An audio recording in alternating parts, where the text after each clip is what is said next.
من الشيطان الرجيم بسم الله الرحمن الرحيم الحمد لله رب العالمين وبه نستعين اللهم صل على سيدنا محمد النبي الأمي وعلى آله وصحبه وسلم رب اشرح لي صدري ويسر لي أمري واحلل عقدة من لساني يفقه قولي ولا حول ولا قوة إلا بالله العلي العظيم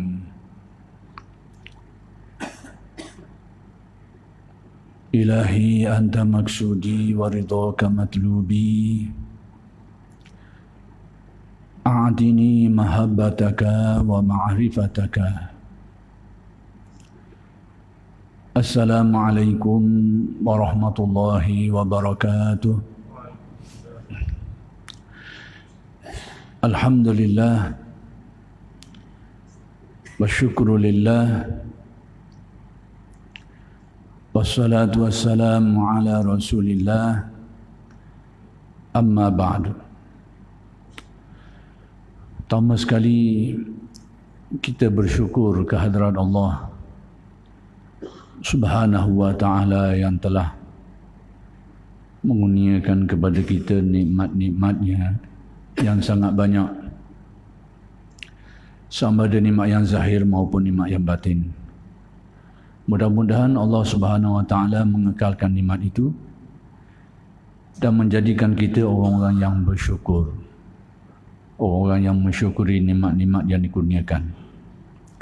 Mudah-mudahan dengan berkat syukur itu bukan saja nikmat-nikmat yang sedia ada itu dikekalkan, tetapi ditambah lagi oleh Allah Subhanahu wa taala. Muslimin muslimat yang dimuliakan, perkara yang ingin saya jelaskan pada malam ini ialah berkaitan dengan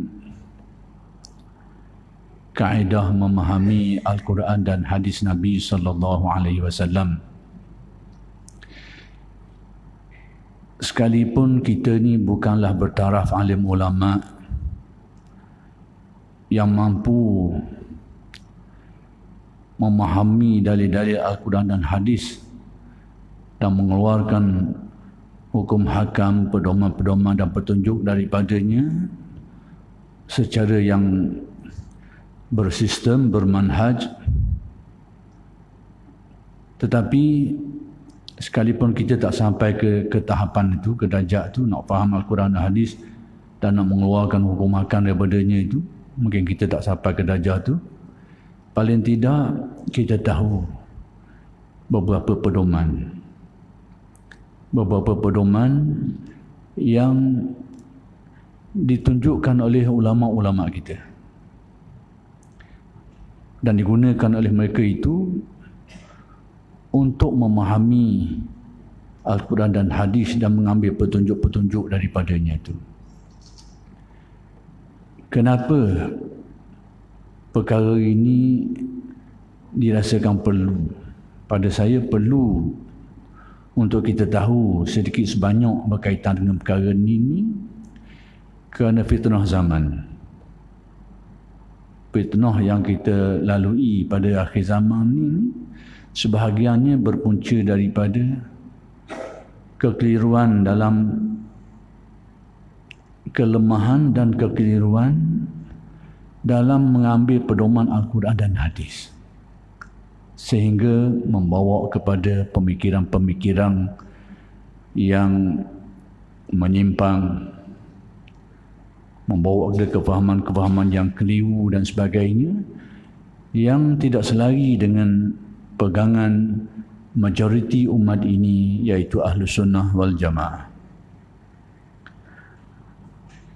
Baik, pertama sekali kita perhatikan dulu bahawa sumber agama kita ini yang asasnya ada dua. Al-Quran dan hadis. Al-Quran diturunkan secara langsung oleh Allah kepada Nabi Muhammad sallallahu alaihi wasallam dengan perantaraan Jibril alaihissalam. Jadi Nabi itu sebagai orang yang menerima wahyu untuk disampaikan kepada manusia ini. Jadi Al-Quran itu Nabi hanya menerima dan menyampaikan. Begitulah yang dia terima, begitulah yang dia sampaikan. Adapun hadis, hakikatnya dia juga wahyu yang diwahyukan kepada Nabi Muhammad sallallahu alaihi wasallam. Cuma dari segi penyampaiannya, Nabi menggunakan bahasa sendiri, menggunakan ibarat sendiri untuk menjelaskan wahyu itu. Adapun Al-Quran itu, itulah yang Nabi terima dan Nabi sampaikan. Hadis, hakikatnya tetap wahyu juga. Tapi Nabi menggunakan uslubnya, ta'birnya sendiri untuk menjelaskan apa yang diwahyukan Allah kepadanya. Dan ini seperti yang dijelaskan dalam Al-Quran. Wa ma yantiqu 'anil hawa in huwa illa wahyun yuha. Dan Nabi itu tidak berbicara, tak bercakap, tak beritahu menurut kemahuan diri dia, kemahuan nafsunya, tidak. Wa ma yantiqu 'anil hawa in huwa illa wahyun yuha. Bahawa semua itu juga merupakan wahyu yang diwahyukan. Cuma Nabi menjelaskan dengan bahasa dia, dengan uslubnya, ta'birnya sendiri. Tapi hakikatnya juga wahyu daripada Allah. Itu perkara asas yang perlu kita faham tentang agama ini.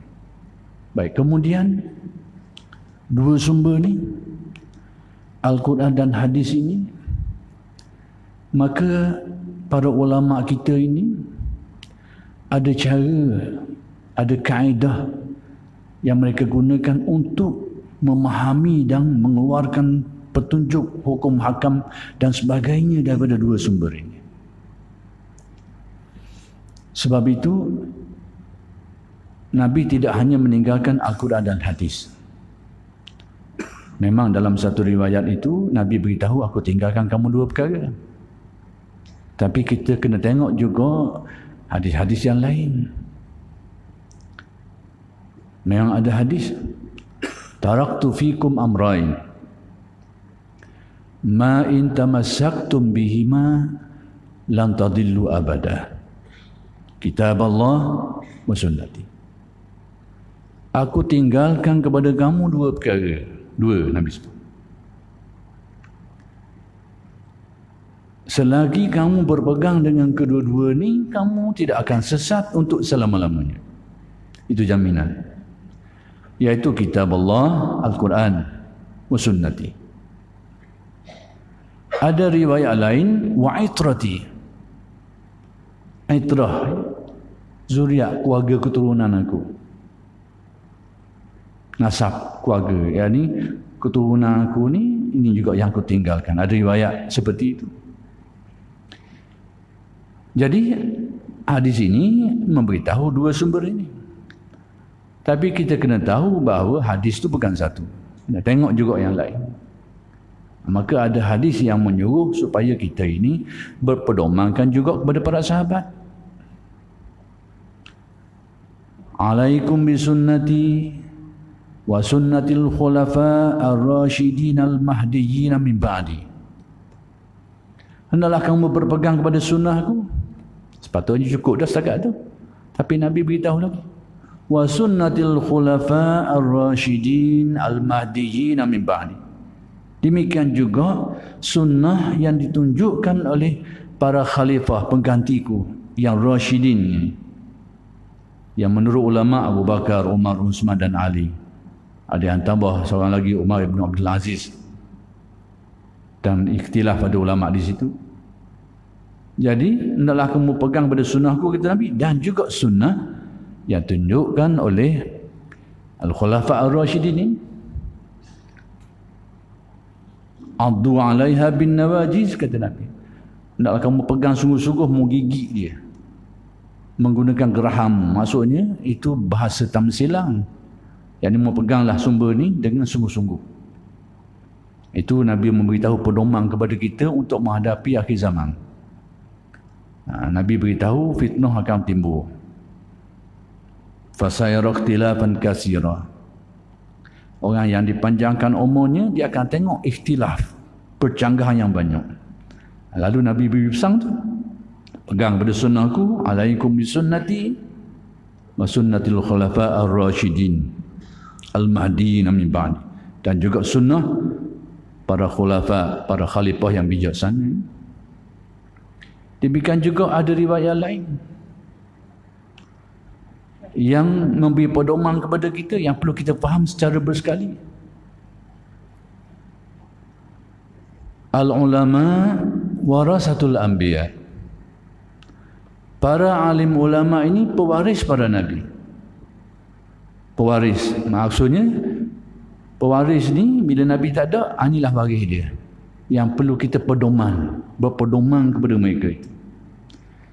Jadi apa yang saya nak simpulkan di sini, bahawa apa yang ditinggalkan sebagai sumber agama kita ni, Al-Quran dan hadis, memerlukan kepada orang-orang yang berkeahlian. Kita perlu kepada mereka ni di kalangan alim ulama, di kalangan para sahabat Nabi, Al-Khulafa Ar-Rasyidun, alim ulama, sebagai tempat untuk kita rujuk dalam memahami Al-Quran dan hadis. Itu yang saya nak beritahu. Sebab ini sebab dia. Hari ini timbul slogan Al-Quran, hadis. Pakai ini saja. Ulama tak tepi. Al-Quran, hadis. Itu satu hal. Tapi apa yang saya nak jelaskan malam ini tentang satu yang lebih khusus sikit dan berkait. Dan saya nak jelaskan apa yang kemungkinan yang akan berlaku berdasarkan kepada kefahaman seperti ini. Kita tengoklah akan datang berlaku tak berlaku. Sebahagiannya sudah berlaku. Sudah terjadi. Baik, apa benda tu? Kalau slogan kembali kepada Al-Quran dan hadis, yang ni tak tengok dah ulama-ulama dia, itu sudah lama dah kita dengar. Tapi hari ini kita dengar secara yang lebih khusus sikit, iaitu kaedah, saya anggap sebagai satu kaedah lah, yang saya guna bahasa saya, kalau Tuhan kata gitu, gitulah. Kalau Nabi kata gitu, gitulah. Kaedah tu. Tuhan kata gitu, gitu. Tak payah kata apa dah. Adik kat Nabi kata gitu, gitulah. Ini yang saya nak tengok, kita nak tengok. Boleh pakai dok kenyataan tu. Sepitah lalu memang boleh lah. Dah Tuhan kata, nak kata apa lagi? Gitu-gitulah. Itu dia. Tuhan kata gitu, nak kata apa lagi?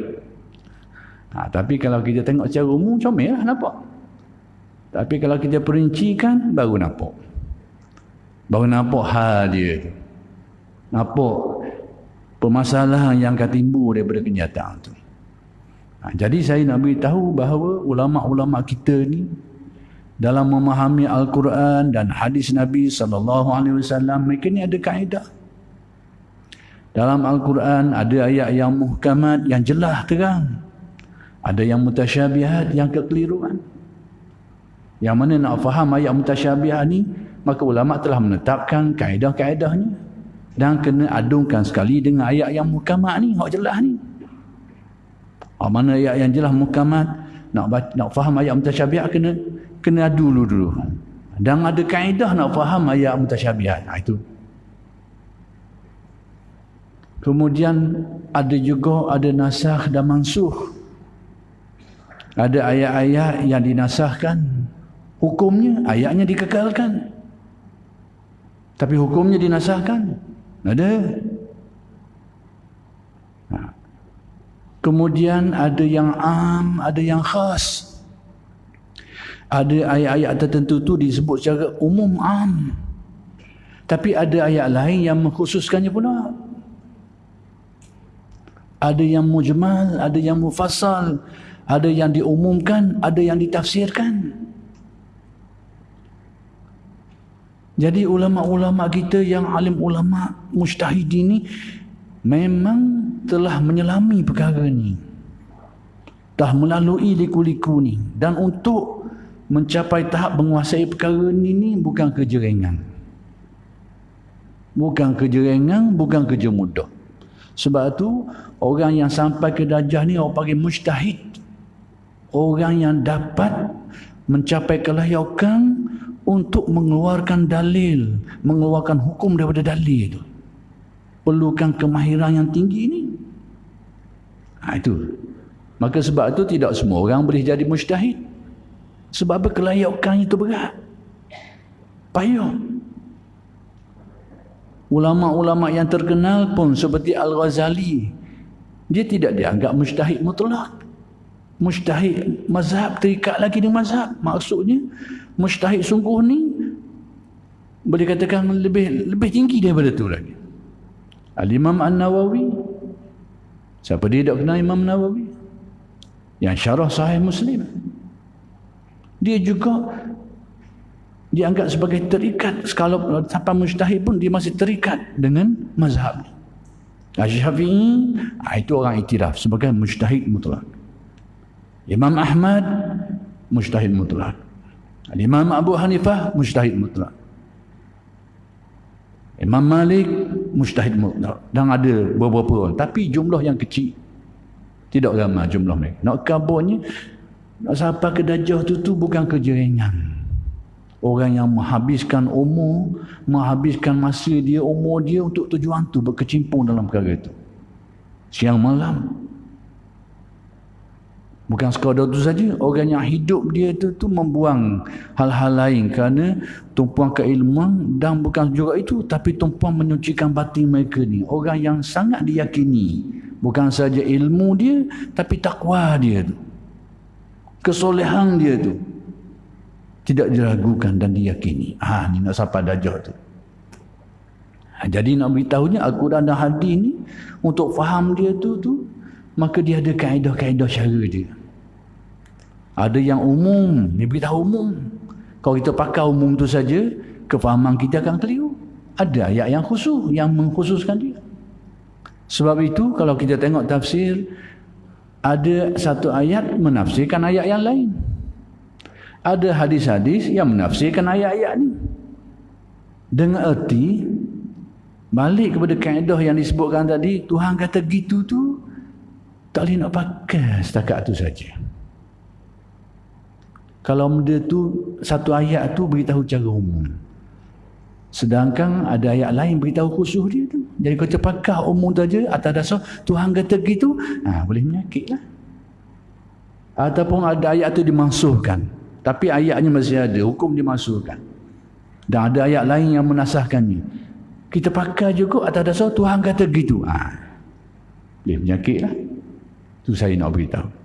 Bahawa yang saya ikut tadi tu, nak pegang kaedah Tuhan kata gitu tu, waktu tu kena perincikan. Kena rujuk kepada alim ulama kita. Bagaimana, macam mana mereka tu memahami Quran dan hadis. Baik.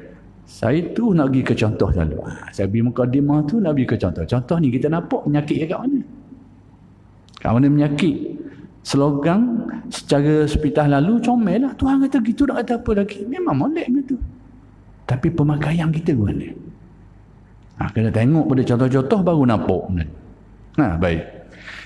Maka berasaskan slogan inilah yang menjadikan sebahagian daripada golongan orang Islam hari ini, yang saya, tak apalah hari ini saya sebut terang-terang lah, yang cenderung pada faham Salafi Wahabi lah. Tak apalah, orang nak marah-marah lah, tak apa, kau anda lah. Saya nak khabar tu gitu.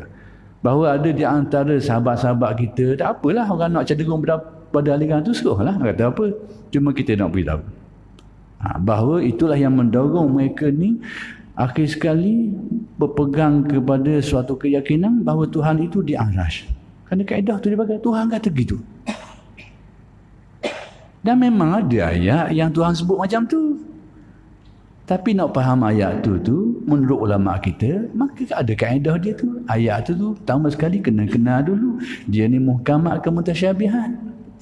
Kalau dia mutasyabihat, nak faham cara mana? Ni dah. Tuhan kata gitu. Tu dia. Maka atas kaedah itulah yang menjadikan mereka ini pegang bahawa Tuhan itu di arash. Kerana ada ayat yang Tuhan memang sebut macam tu. Summastawa 'alal 'arsy. Kemudian Tuhan itu istiwa di arash. Apa makna ayat? Ada dua perkara yang perlu kita faham. Pertama sekali, istiwa itu maksudnya duduk. Macam raja duduk atas kursi dia. Jadi bila dikatakan, kalau terjemahan secara Melayu kita ni, kemudian Tuhan duduk di arash tu, pertama sekali melibatkan satu kaifiat duduk tu. Yang kedua ada tepak dia tu. Di mana? Di arash. Baik, dan arash tu apa? Dia nak tak nak ataupun jelas paling mudah kita nak faham arash ni, dia makhluk Allah. Dengan erti bila sebut makhluk ni asalnya tak ada. Kemudian baru diciptakan. Itu arash. Dan dijelaskan dalam kitab-kitab Usuluddin, arash ni makhluk Allah yang terbesar sekali. Dia ada langit, dia ada bumi. Dia ada bumi, ada langit. Langit ada 7 lapis. Atas sekali tu Sidratul Muntaha. Kemudian di situlah ada Lauh Mahfuz. Akhir sekali arash. Jadi arash ni makhluk yang terbesar. Tapi statusnya tetap makhluk. Kita nak faham kedudukan kosmologi lah. Jadi tempat kita tak boleh nak pergi. Tempat memang kita tak boleh nak pergi. Boleh sebut je. Tapi hak saya nak kabarnya, berdasarkan kaedah hak pakar tadilah yang mendorong sekelompok daripada golongan orang Islam kita ni, sahabat-sahabat kita ni, yang akhir sekali meletakkan keyakinan Tuhan berada di situ. Cuma dia cairkan sikit. Guana tak tahu. Tepat tu adalah di atas lah. Guana dia cair sikit. Sebab tu saya lebih suka menggunakan istilah nasi masuk separuh. Nasi tak masuk molek. Nasi mentah. Ada tepat tapi guana tak tahu. Separuh masuk, separuh tak. Istilah saya lah. Kalau nak makan-makan lah, tak pegang sudah lah. Tepat di arah, tetap di arah. Guana tu tak tahu. Dia cair sikit waktu tu. Jadi faham itu bukan faham Ahlus Sunnah wal Jamaah. Sama ada salaf ke khalaf ke dah. Baik. Saya nak beri contoh lain. Nak guna kaedah tadi tu. Tuhan kata gitu. Saya nak beri bab akidah dulu. Baik. Kemudian kita tengok ayat lain. Ayat lain. Macam mana kita nak menghadapi ayat lain?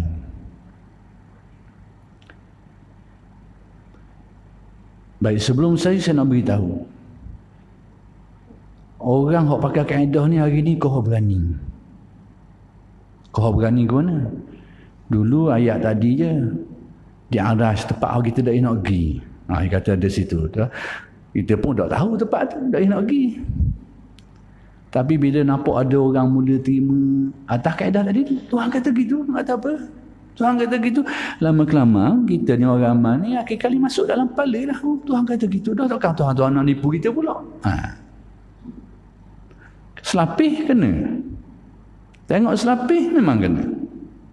Tapi kena tengok ayat lain pula. Nak pakai guna. Baik. Hari ni saya nak beritahu senario berlaku hari ni. Bila orang mula terima tu, berani sikit lagi. Kedian-kedian ni kita dengar pula. Bahawa Tuhan turun ke dunia pula dah. Duduk atas tu sekarang, berani sikit lagi turun ke Bukit Tur Sinan. Dah mana? Kaedah yang sama dia pakai. Falamma tajalla rabbuhu lil jabal. Apabila Tuhan tu menzahirkan dirinya di Bukit Tur Sinan. Tuhan turun situ.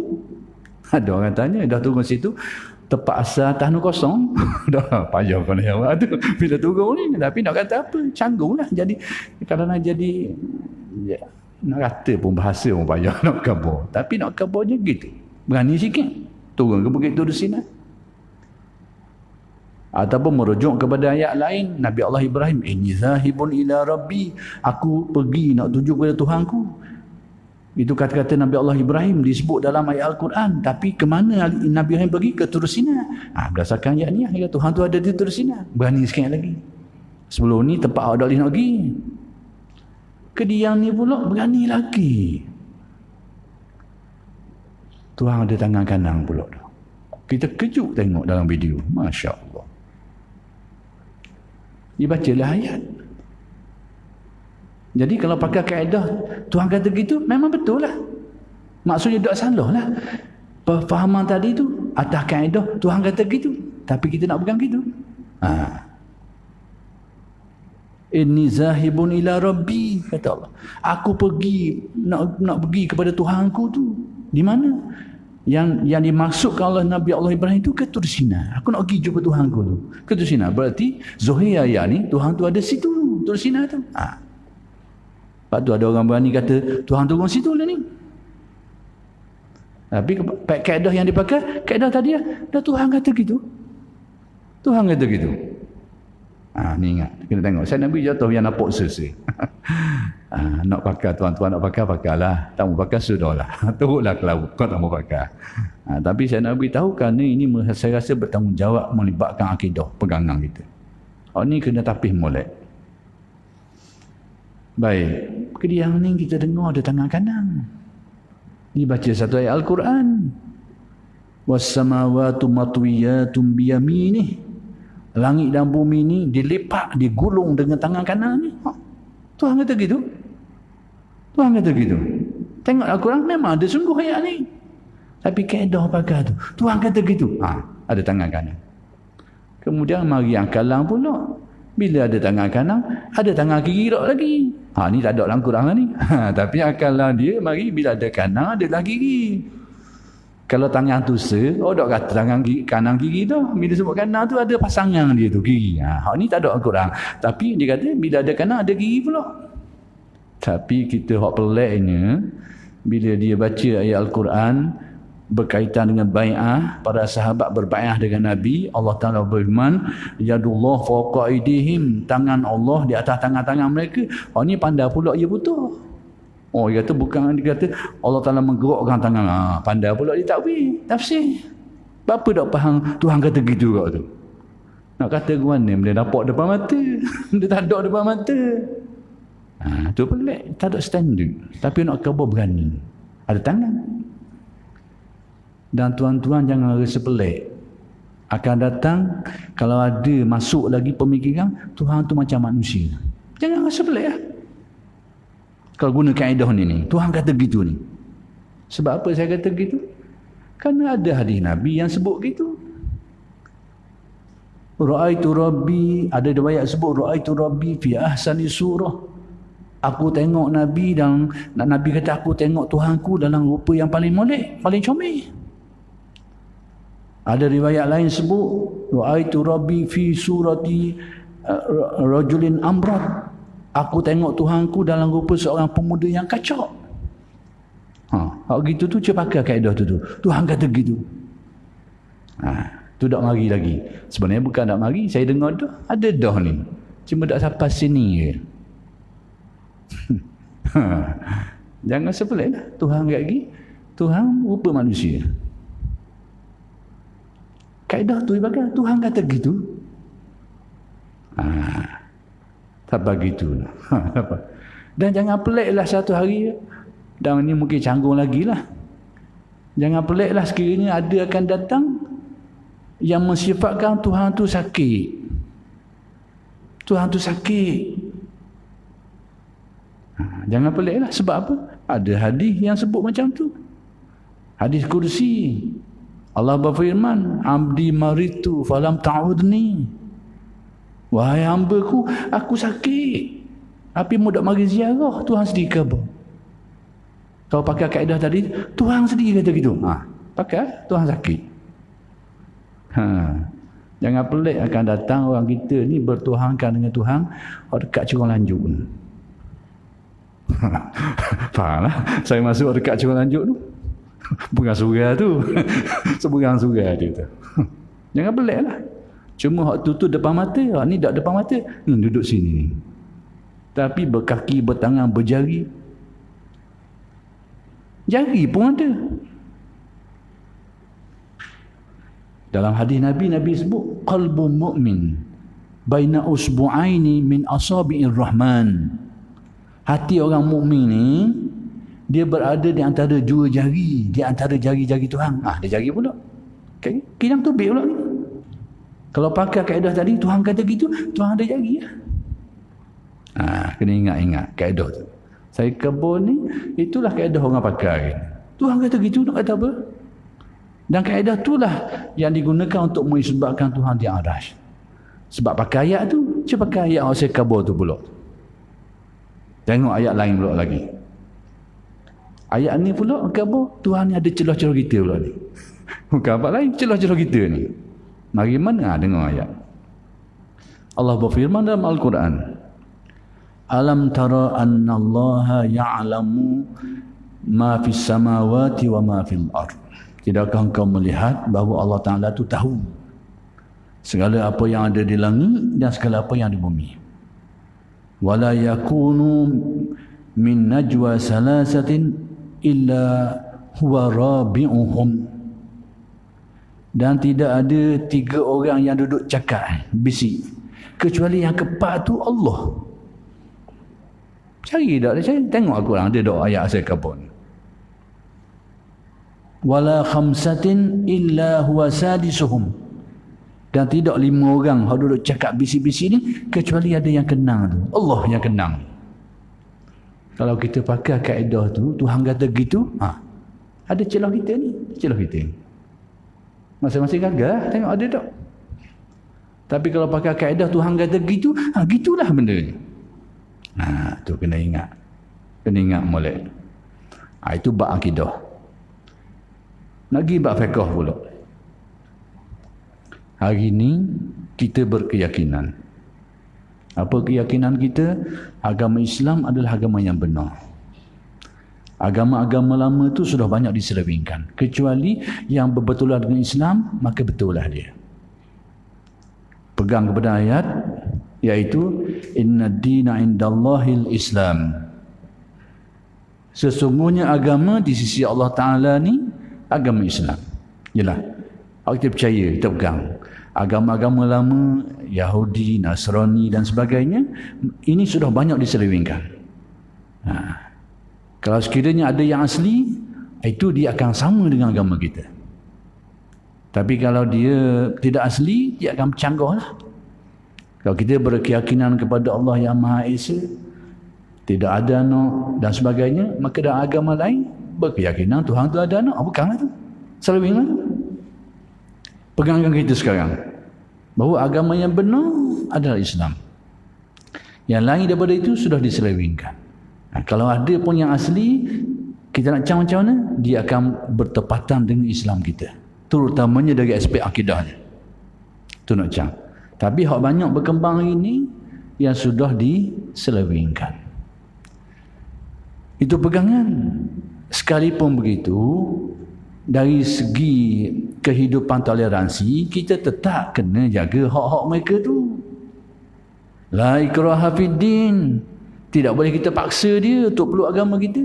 Tapi keyakinan kita tetap. Yang benar itu hanyalah Islam. Yang lain, yang terpeson dari Islam, tidak diperakukan kebenarannya. Itu pegangan kita. Tapi toleransi beragama, itu tidak bertentangan dengan syarak. Syarak tambah sekali, larang kita paksa mereka ni. La ikraha fiddin. Dari segi kita tak nak paksa mereka. Dari segi kalau kita nak menetapkan sesuatu, nak mengukur sesuatu, kena adil. Itu hak-hak yang perlu mereka kita beri kepada orang yang bukan menganut agama ni. Tapi dari segi keyakinan, tetap kita yakin hanya Islam lah yang diterima di sisi Allah. Yang lain, yang terpesong tu, itu tidak. Kita tidak iktiraf kebenarannya. Pegangan kita hari ni. Pegangan kita hari ni. Kehidupan toleransi, kita kena adil kepada mereka, kena beri hak mereka, itu tak ada jadi masalah. Tapi keyakinan kita hanya Islam yang diterima di sisi Allah, yang lain yang bercakap dengan Islam tidak diterima. Jelas benda tu. Tapi nyawa mereka kena jaga, keselamatan mereka kena jaga, kehormatan mereka kena jaga, itu hak-hak mereka. Itu dipanggil toleransi beragama. Tapi bukan bererti kita mengiktiraf agama itu agama yang benar. Baik. Hak tu hak sekarang. Tapi jangan rasa pelik. Jangan rasa pelik. Satu ketika nanti, bahkan sekarang pun sudah berlaku. Akhir sekali kita sah betul lah ke agama ni. Tak pelik. Dah mari mana? Ni tanya, mari mana tu? Mari mana benda ni? Yang hari ni orang panggil liberal ni, faham liberal ni. Semua agama betul belaka. Hak kita pegang sekarang Islam saja yang betul. Yang lain tak betul. Tapi tak boleh nak jahat kepada mereka tu. Kena beri hak-hak mereka tu. Itu toleransi kehidupan lain. Tapi pegangan kita Islam saja yang benar. Jangan salah faham. Tapi satu hari jangan rasa pelik kalau ada orang cebok masuk, betul belaka, betul belaka.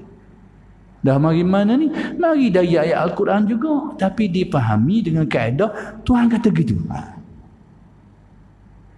Bagaimana ayat Al-Quran?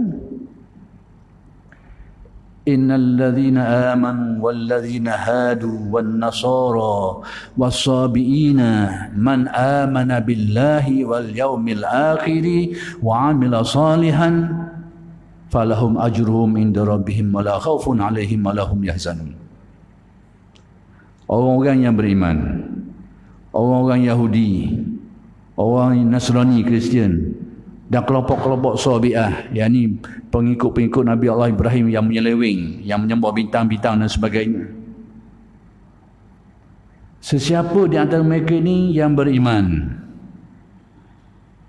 kepada Allah, percaya kepada hari akhirat, beramal soleh, maka mereka akan dapat ganjaran. Maksudnya mereka ni betul juga.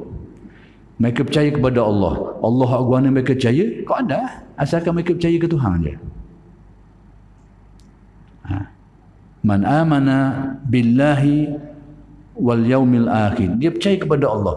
Allah yang macam mana tak kira. Tapi yang penting dia percaya kepada Allah. Kemudian dia percaya kepada akhirat. Akhirat macam mana akhirat? Tak kira lah. Akhirat gini-gini sekalipun percaya kepada Islam, dia percaya kepada akhirat. Kemudian dia buat baik. Kalau ada yang ini, falahum ajruhum. Mereka akan dapat ganjaran. Maksudnya mereka itu betul. Jadi kalau kita faham selapis ayat ni kat dia betul belaka. Sembah Tuhan tangan lima menang pun betul. Sembah Tuhan duduk di batang kayu pun betul. Betul belaka lagi. Sebab apa? Tuhan kata gitu. Pakai buah. Tuhan kata gitu. Sebab tu kena tengok. Sebab tu saya kata tadi, dalam memahami Quran hadis ni kena tengok banyak ayat. Ada ayat menafsirkan ayat ni, ada hadis lain menafsirkan pula. Ada ayat yang bersifat umum perlu ditafsirkan. Ada yang am, ada yang khas. Ada yang muhkamat, ada yang mutasyabihat. Tapi kalau pakai Tuhan kata gitu, semua ayat kita pakai standard je. Tuhan kata gitu. Inilah penyakit yang kita buat ni. Baik. Tu bab masalah agama. Saya nak beri contoh lain selagi. Boleh saya ambil lajak sikit dah? Lajak boleh 5 minit dah? 5-10 minit boleh dah? Nak beri contoh lain. Dalam bab makan minum. Yang pelik, sekarang ni kita ada kaedah bab makan minum. Mana yang halal, mana yang haram. Ada makanan yang boleh dimakan, yang tak boleh dimakan. Sama ada najis itu najis hukmi ataupun najis aini, tak kira lah. Tapi ada panduan dah. Tapi jangan pelik, akan datang bila ada orang mari boleh makan belaka. Kau anda nak makan lah. Jangan pelik. Dah ambil mana benda ni? Ambil dari Al-Quran juga. Ambil dari Al-Quran juga. Tapi cara faham tadi, Tuhan kata gitu. Tuhan kata gitu. Kerana disebut dalam Al-Quran, laisa 'alal ladzina amanu wa 'amilus solihati junahun fima tu'imu idza mattaqaw wa amanu wa 'amilus solihat summa taqaw wa amanu summa taqaw wa ahsanu. Tidak ada kesalahan, tak mengapa, tak apa bagi orang-orang yang ke atas, orang-orang yang beriman dan beramal soleh, tentang apa yang mereka makan. Fima ta'imu, apa yang mereka makan, makanlah benda-benda pun. Tak ada jadi satu beban, satu kesalahan, sekiranya mereka ni beriman dan beramal soleh. Maksudnya beriman, amal soleh, nak makan benda pun makanlah. Zuhir ayat tu boleh faham gitu. Jadi kalau kita pakai Tuhan kata gitu, kayak gini makan tak apa pun. Asalkan memberiman je, memberiman, membuat amalan soleh. Nak ratah benda pun ratah lah. Pucuk jadi kerana Tuhan kata gitu ni. Ayat tu sebut secara umum, fima ta'imu, apa yang kamu makan. Iza mattaqau wa amanu wa amilus solihat. Sekiranya kamu ni bertakwa, beriman dan beramal soleh. Ada cukup syarat tu tak apa. Summa taqau wa amanu, kemudian bertakwa lagi dan beriman. Summa taqau ahsanu, innallaha yuhibbul muhsinin. Jadi akan datang kalau ada orang ranggah belaka, lalu waktu biar ayat ni jangan kata apa, pakai kaedah tadi tu. Tuhan kata gitu. Itulah bab makan ni. Baik, saya nak beri contoh lain lagi. Contoh lain. Saya nak ambil masa 5 minit 5 minit sekitar tu ya. Contoh lain. Ni kena berhati-hatilah sikit. Sebab dia akan melibatkan kita dan keluarga kita juga. Sebab kaedah nak pakai Tuhan kata gitu tu. Ataupun hadis Nabi kata gitu. Sebab nak pergi Minang. Sebab nak pergi Minang. Mana tu? Tengok hadis. Antara hadis-hadis yang disebut tentang meminang ni, iaitu iza khataba ahadukum al-mar'ata, Nabi kata, apabila seseorang kamu ni nak pergi minang seorang perempuan, faqadara an yanzura minha ma yad'uhu ila nikahiha falyaf'al. Apabila seseorang kamu ni nak pergi minang orang, kemudian dia mampu melihat daripada perempuan itu ba'da ma yad'uhu ila nikahiha, dia rasa mampu untuk dia tengok sebahagian daripada sesuatu yang akan menarik perhatian dia untuk menikahi dia, falyaf'al, hendaklah dia buat. Hadis ni khabar umum. Sekiranya dia mampu melihat sebahagian apa yang menarik perhatian dia, tidak khabar tangan ke muka, tak, sebahagian apa yang menarik perhatian dia untuk menikahi dia, hendaklah dia lakukan, hendaklah dia tengok benda tu. Jadi kalau ada orang mari rumah nak bina anak kita, suruh anak kita buang baju dia, jangan marah. Nabi kata gitu. Rupa-rupanya saya dulu saya baca hadis ni, saya tergambar gini, saya ingat ke tak berlaku, rupanya berlaku dah ni. Ada tempat hak sudah buat begini.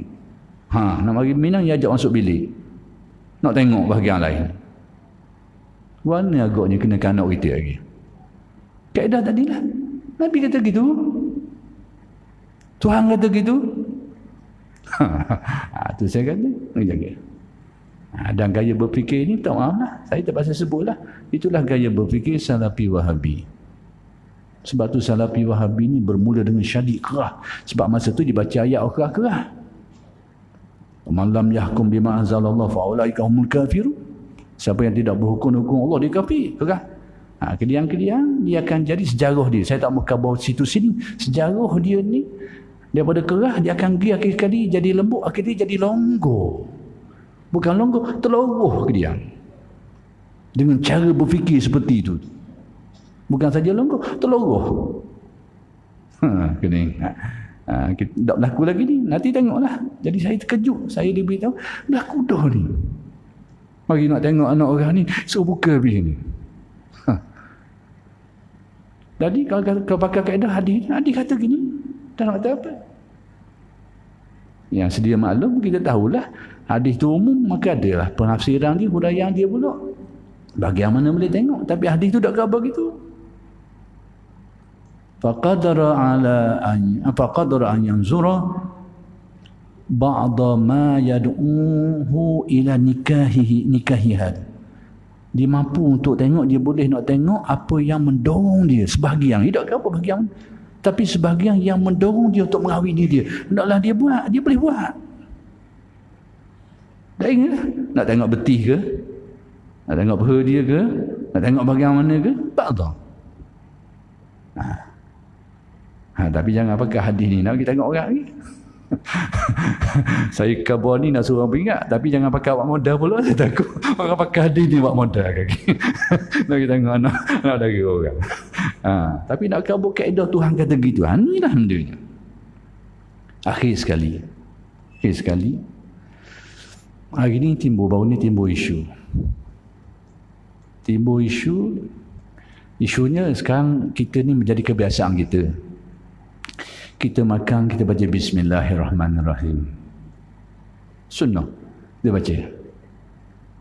Baru-baru ni terkejut kita dengar. Dia kata baca Bismillahirrahmanirrahim itu bukan sunnah. Sunnahnya baca Bismillah saja. Bismillah. Tak ada Ar-Rahman Ar-Rahim. Allah. Kejut kita. Gara-gara kaedah yang sama. Nabi kata gitu. Baik, rupa-rupanya dia berpandukan kepada hadis Nabi. Nabi pesan kepada seorang budak, ya gulam, iza akalta fasamillah. Wa qul bi yaminika wa qul mimma mimma yalika. Memang ada hadis tu. Nabi kata, wahai gulam, wahai budak, ada sahabat Nabi kecil. Wahai budak, apabila mu nak makan, fasamillah, sebutlah nama Allah. Jadi dia kata hadis ni Nabi suruh sebut nama Allah. Nama Allah Bismillah. Ar-Rahman Ar-Rahim tak termasuk, tak ada. Nabi dah sebut gitu. Soalnya bila tak ada je, bahasa mudah ke, bukan sunnah lah. Bila bukan sunnah, bid'ah lah bacaan ni. Jadi kalau kita buat selama ni Bismillahirrahmanirrahim, rupanya bid'ah rupanya. Tu saya kata, Nabi kata gitu. Dan dia tengok tu saja, dia tak tengok hadis-hadis lain. Macam tadi lah. Puncanya, kata gitu. Dia tak tengok ayat-ayat lain lagi, hadis-hadis lain lagi. Dia tak tengok. Sedangkan ulama-ulama kita yang menganjurkan baca Bismillahirrahmanirrahim berpandukan hadis lain lagi. Kullu amrin zibalin la yubda fihi bismillah fahuwa aqta fahuwa abtar. Ada riwayat macam sebut macam tu. Ada riwayat lain pula, kullu amrin zibalin la yubda fihi bismillahirrahmanirrahim. Ada riwayat lain lagi sebut, kullu amrin zibalin la yubda fihi bilhamdilillah. Jadi yang kita buat hari ni yang diamalkan ni sebahagian daripada sunnah dalam hadis lain. Kalau ada orang yang nak baca bismillah sebelum makan, kok ada dia lah. Kita pun tak marah. Tapi kalau kita rasa tak sedap apa, dia menyalahkan orang baca Bismillahirrahmanirrahim. Tu dia. Tu tempat penyakit dia. Tu penyakitnya. Tak rasa Nabi kata gitu. Tidak sudah Nabi kata pak lain-lain pula. Bismillahirrahmanirrahim. Ada yang Nabi suruh baca Alhamdulillah. Kita selalunya Alhamdulillah lepas makan tu. Ni ada riwayat sebut sebelum makan. Alhamdulillah. Maksud rezeki ni Alhamdulillah. Boleh. Ada riwayat hadis. Itulah. Jadi kesimpulannya saya nak beritahu bahawa kita ni kena rujuklah kepada alim ulama kita. Dalam memahami Quran dan hadis ni, mereka ni telah meletakkan kaedah. Dan yang mampu memahami kaedah-kaedah ni bukan kerja mudah. Ulama yang bertaraf mujtahid. Kita hari ni menerapkan kaedah-kaedah mereka tu untuk memahami ni. Ada pun kaedah tadi tu, Tuhan kata gitu tu, jaga-jaga. Kalau nak faham kaedah tu, cubalah guna kaedah tadi tu pada contoh-contoh saya beri. Tu sebahagian baru tu. Contoh-contoh lain banyak lagi ni. Sebab tu saya kata, kaedah ni dia bukan bawa Islam kita ni akan jadi lebih kemal, lebih kukuh, jadi teloroh jadi. Tu dia. Jadi apa yang saya beritahu ni, kalau nak cek balik boleh cek ayat-ayat Quran saya sebut tadi tu. Ada hadis ni boleh cek. Kalau rasa betul pakai, rasa tak betul buang ke laut. Jangan pakai lah. Kita tak nak rasa, cuma kita nak beritahu. Siapa yang nak tahu, dia dengar dan dia teliti, dia boleh rujuk kepada ulama lain. Tapi jangan gojok seorang lah. Gojok ramai sekian. Sekianlah saja apa yang saya nak sampaikan. Wallahu subhanahu wa ta'ala alam. Assalamualaikum warahmatullahi wabarakatuh.